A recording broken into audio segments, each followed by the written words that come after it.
kejahatan terhadap penguasa umum. Artinya, pemberi suap itu berbuat jahat kepada pejabatnya dan pejabatnya adalah korban suap. Walaupun dalam praktiknya pelaku dan korban seringkali sama-sama senang ya.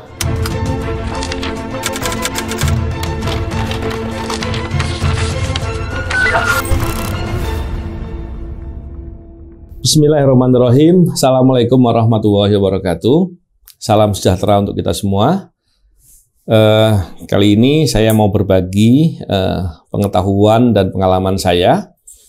Saya akan membicarakan terkait dengan masalah delik suap dalam tindak pidana korupsi dan juga terkait dengan gratifikasi, dan juga yang sering ditanya atau dibicarakan oleh orang adalah kenapa pejabat itu tidak boleh terima suap?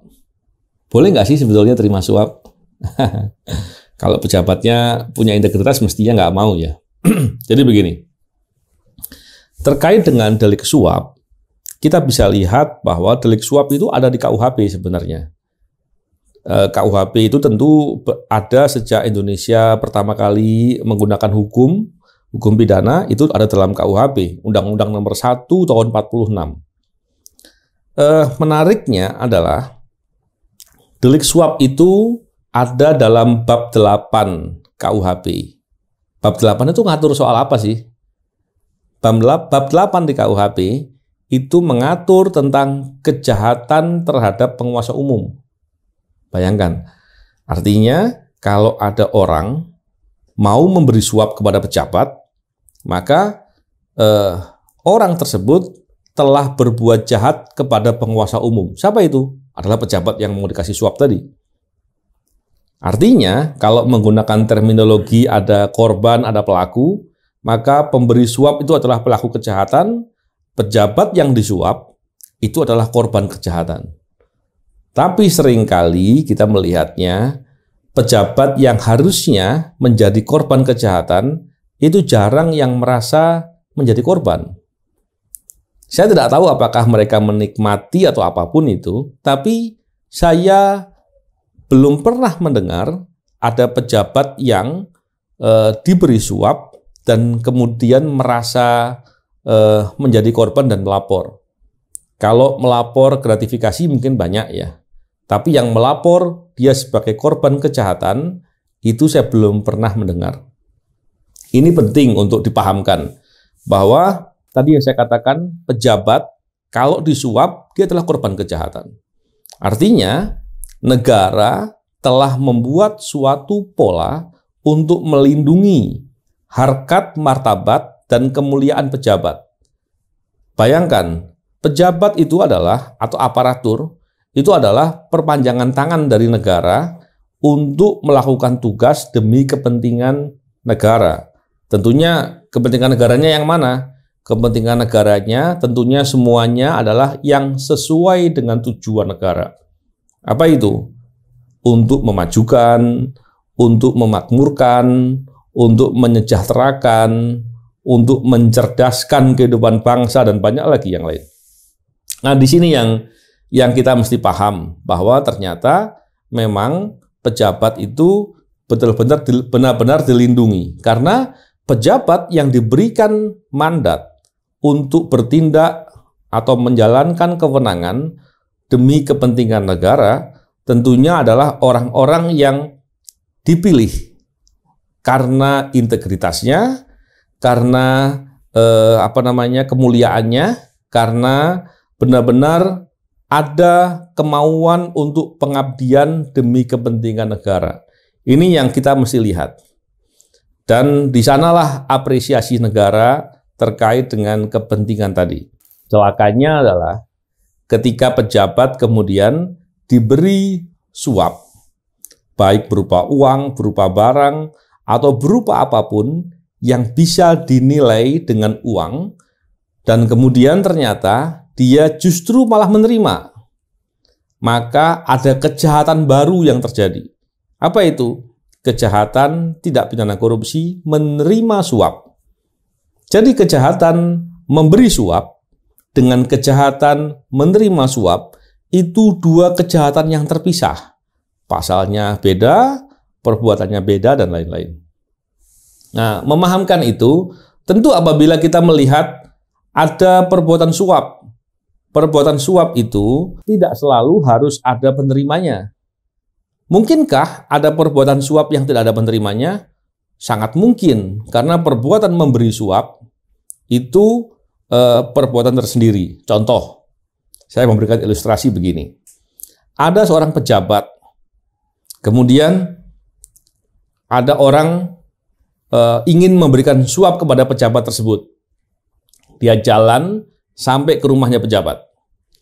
Dan kemudian dia ngetuk pintu, ketemu pejabatnya, terus ingin memberikan sesuatu. Tentunya nggak sekedar itu ya, ada basa-basi dan lain-lain, tapi saya nggak cerita. Memberikan sesuatu, dan kemudian pejabatnya menolak. Oh, saya menolak. Nggak mau. Maka perbuatan orang yang memberi suap itu sebenarnya perbuatan yang telah selesai. Dan pejabat tadi sebenarnya bisa langsung menangkap dia. Kenapa? Itu yang disebut tertangkap tangan. Berbuat kejahatan, ditangkap oleh pejabat, langsung bisa. Sama seperti ketika ada seorang pejabat, ini seandainya saya bicara pidana umum ya, kemudian dia punya handphone taruh di meja. Datang orang, mencuri di depannya dia. Apa yang dilakukan? Dia akan mencegah dan dia boleh langsung menangkap. Kenapa? Perbuatan mencurinya dilakukan dan diketahui langsung. Dalam hal tertangkap tangan, semua orang boleh menangkap.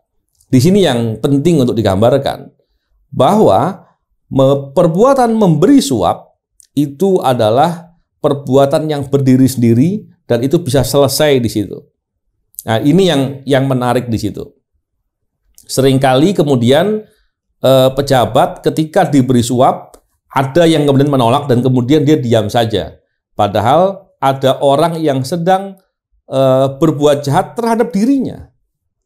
Kenapa saya katakan begitu? Tadi saya sudah sampaikan di depan, bahwa kepentingan negara untuk menjaga integritas atau kemuliaan pejabat, yaitu melindungi dengan adanya undang-undang tadi.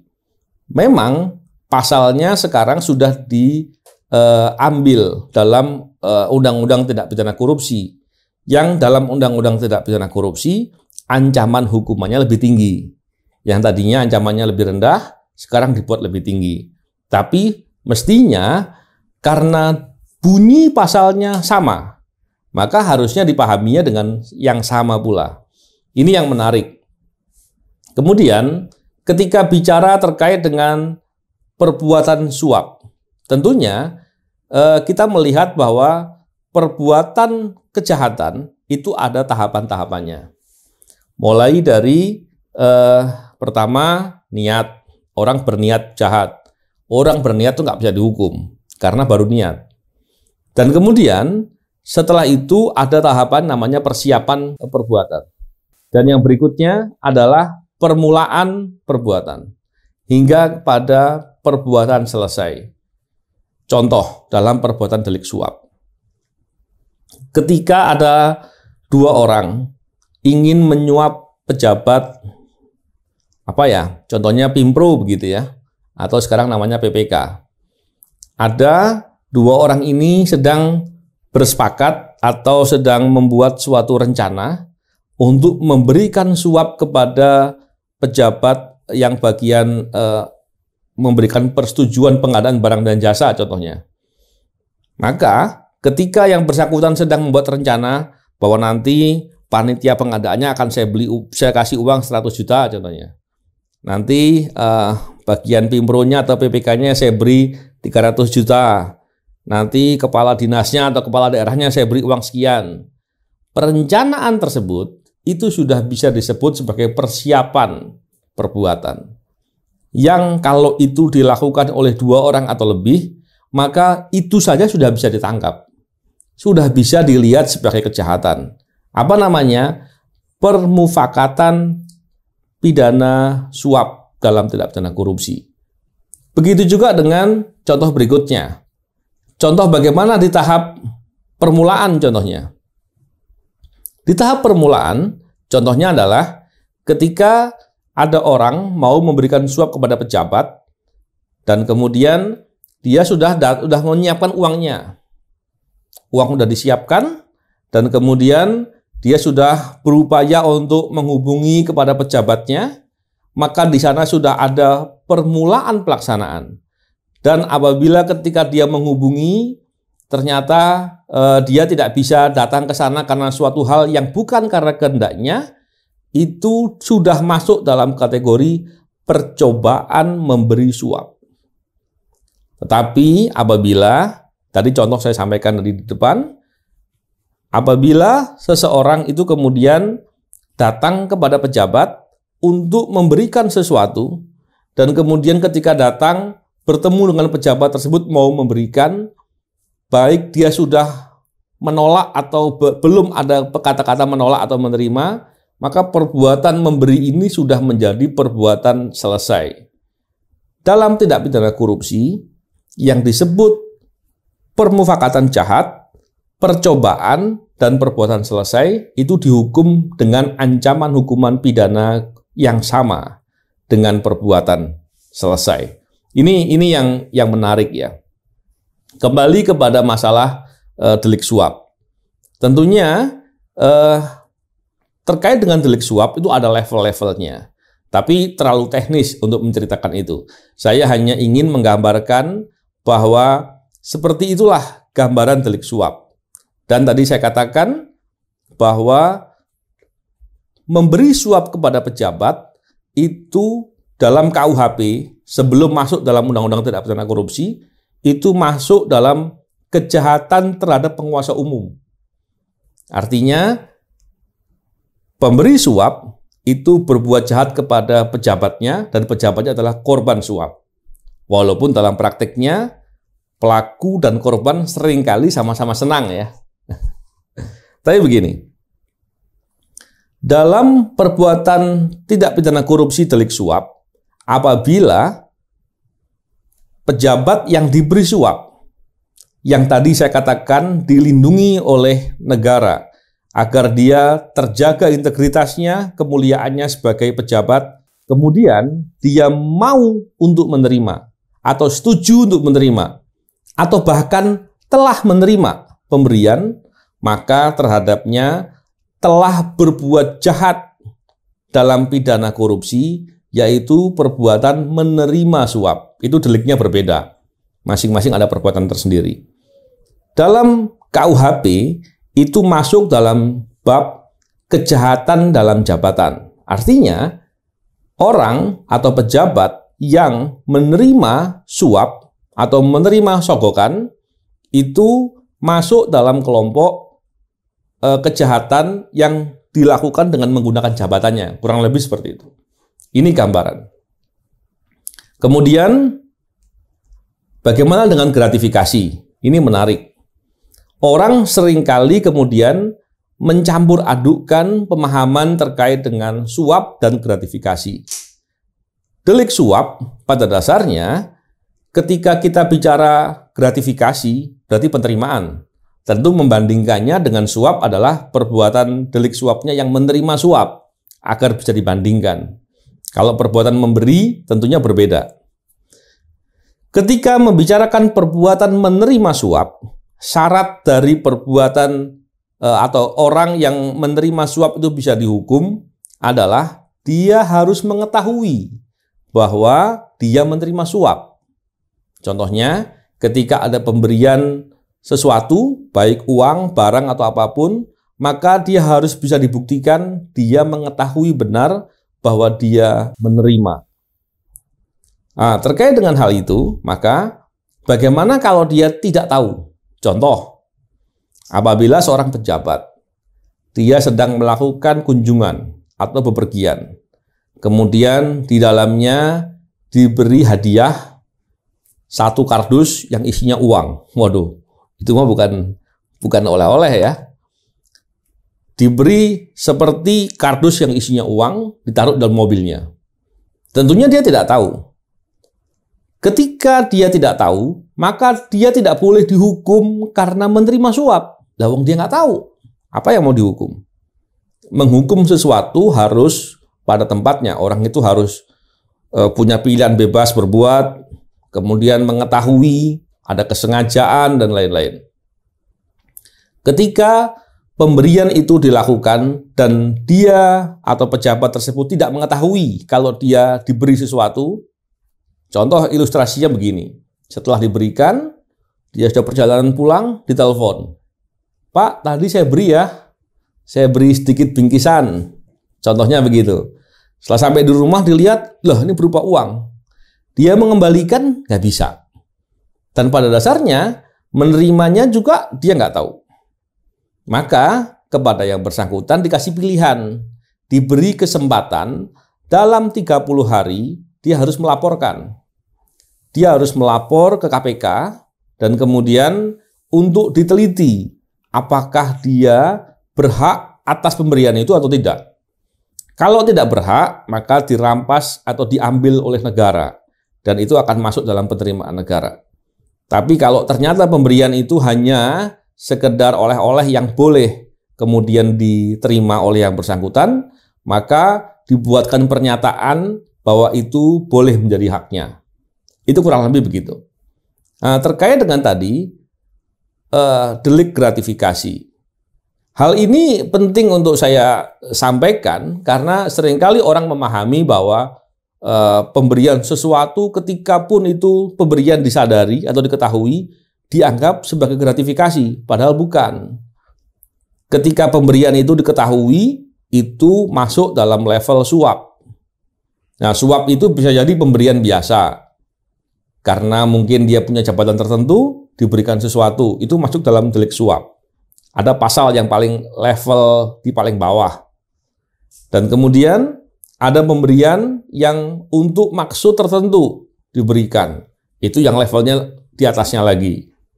Dan kemudian ada juga pemberian yang untuk dia berbuat sesuatu yang dikehendaki oleh yang memberikan. Itu yang suap pada level yang tertinggi. Gratifikasi dengan hal itu tentu berbeda. Gratifikasi yang membedakan adalah tadi, ketika yang bersangkutan tidak mengetahui ada pemberian itu, dan kemudian atas hal itu maka yang bersangkutan diberi kesempatan selama 30 hari untuk melaporkan. Tentu pembuat undang-undang telah memahami bahwa diberikan waktunya 30 hari rasanya dipandang cukup untuk yang bersangkutan bisa melaporkan atas hal tersebut. Sehingga tadi pejabat yang dilindungi untuk integritasnya bisa dijaga agar tetap kemuliaannya sebagai aparatur yang melakukan pengabdian kepentingan negara bisa tetap terjaga, itu bisa diberi kesempatan untuk tetap menjaga hal tersebut. Dan kalau kemudian dia memilih untuk menerima, maka yang bersangkutan telah terpenuhi untuk bisa dilakukan pemidanaan terhadap yang bersangkutan karena telah punya kesempatan, pengetahuan, dan kemudian tidak melakukan. Dan itu akan dianggap sebagai niat jahatnya di sana. Itu kurang lebih terkait dengan gratifikasi. Lalu seringkali orang bertanya, bagaimana pejabat itu kenapa kok tidak boleh menerima suap sih? Bukankah suap itu yang memberi senang, yang menerima senang pula gitu kan? Nah, begini. Sebagai gambaran, kita sering mengetahui bahwa pekerja swasta itu juga ada layanan-layanan, contoh restoran. Ada layanan-layanan yang diberikan terhadap konsumen yang datang di restoran. Dan kemudian banyak juga orang kemudian memberikan tip sejumlah uang atau apapun kepada pegawai swasta tersebut. Ternyata di beberapa perusahaan swasta itu dilarang. Kenapa dilarang? Karena mungkin dia memahami bahwa ketika itu dibiarkan, itu akan mempengaruhi kualitas layanan. Mungkin dikhawatirkan pegawainya akan memberikan layanan yang terbaik hanya kepada yang beri tip, contohnya. Maka itu akan membuat kerugian bagi pelaku usaha, sehingga persepsi dari konsumen akan menjadi berbeda. Itu contohnya. Bagaimana dengan negara? negara layanannya bukan layanan kecil. Layanannya ada kebijakan, ada pembuatan undang-undang, pembuatan peraturan perundang-undangan. Ada juga terkait dengan perizinan. Ada juga terkait dengan suatu hal yang berhubungan dengan pengeluaran uang negara. Ketika itu yang dilihat, tentu resikonya jauh lebih besar. Kalau kemudian dengan adanya pemberian uang, tentunya kalau layanannya kecil, tipnya kecil ya. Tapi kalau hal yang besar, tentunya pemberiannya besar. Kalau kemudian dengan adanya pemberian uang itu, atau pemberian barang atau apapun yang bisa dinilai dengan uang, itu kemudian mempengaruhi sikap dari pejabat dalam rangka melaksanakan kewenangannya, melaksanakan tugas-tugasnya, maka kerugian negaranya akan sangat besar. Oleh karena itu, sudah sepantasnya dalam perbuatan menerima suap, menerima sogokan, itu dilihat sebagai kejahatan yang serius. Dan itu berlaku universal. Di seluruh negara di dunia juga melakukan hal demikian. Ini yang perlu dipahami. Dan sekali lagi, kejahatan terkait dengan pidana korupsi delik suap itu kejahatan yang serius. Mungkin kita melihatnya beberapa kasus-kasus kecil ya. Tetapi apabila kita melihat dampak-dampak lain dari kasus-kasus yang lebih besar, contoh terkait dengan pejabat yang punya kewenangan untuk memberikan izin terkait dengan tambang, contoh. Ketika izin itu diberikan, tidak memperhatikan dari dampak lingkungannya, maka dan itu dilakukan karena ada pemberian suap atau sogokan, maka kita bisa lihat betapa kerusakan lingkungan yang terjadi jauh lebih besar dari nilai uang yang diberikan. Dan tentunya pejabat yang memberikan uang itu, memberikan sogokan tadi, itu akan mendapatkan keuntungan bisa beribu-ribu lipat dari yang diberikan tadi. Ini yang harus dilihat sebagai hal yang sangat serius. Oleh karena itu, ini pemahaman yang ingin saya sampaikan agar kita bisa memahami bagaimana seriusnya kejahatan delik suap. Setidak-tidaknya kita bisa melihat dari beberapa hal. Yang pertama, delik suap tadi adalah diharapkan bisa melindungi aparatur untuk tetap berintegritas, untuk tetap terjaga kemuliaannya, dan bisa bekerja dengan cara-cara yang baik dan benar demi kepentingan negara. Dan tentunya kepentingan kita semua sebagai masyarakat. Yang kedua, delik suap tadi apabila banyak terjadi dan tidak banyak diungkap, maka itu akan merugikan kepentingan kita semua sebagai masyarakat yang tentunya dalam kehidupan sehari-hari kita memerlukan layanan dari aparatur, dari pejabat untuk mendapatkan hak-hak kita sebagai warga negara. Ini kurang lebih gambaran atau pengetahuan yang bisa saya bagikan kepada Anda semua. Semoga bisa mendapatkan pemahaman dan bisa menjadi kebaikan. Saya kira itu. Terima kasih. Salam integritas anti korupsi.